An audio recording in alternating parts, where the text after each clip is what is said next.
what's wrong with our country's leadership? How comes there's so much anger, so much disparity, so much wrong, negative, hurtful words being said?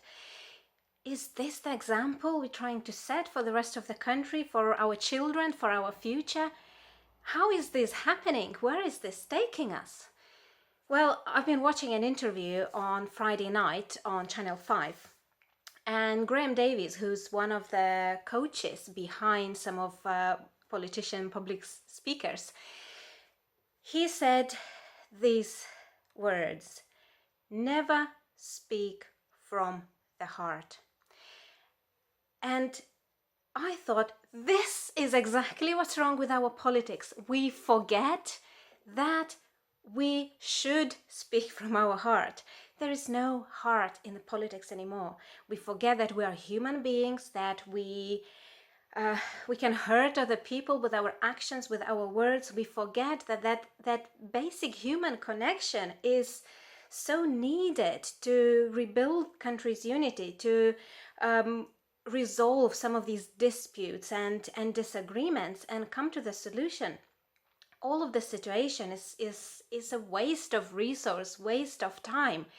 And if we cannot connect ourselves to our own hearts, if we cannot connect emotionally with other people, we'll never get anywhere.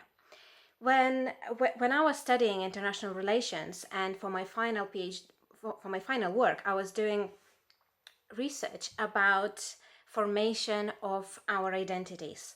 And what I found, that regardless of what kind of identity crisis you have, whether that's your personal, whether that's national or cultural identity, when there is some sort of identity crisis, naturally, from psychological and neurological point of view, we tend to create boundaries between us and others, which means that we are built to create conflict in order to define our own identity.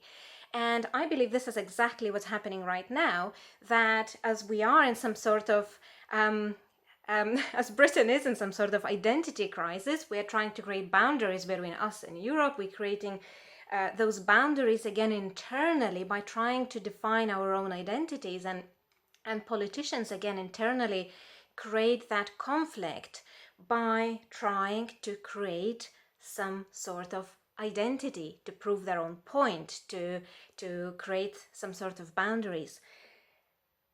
But we should be better than this. We should remember that we all want the same thing. We want peace, we want resolution, we want better results for ourselves, for our country, and therefore we should speak from our heart.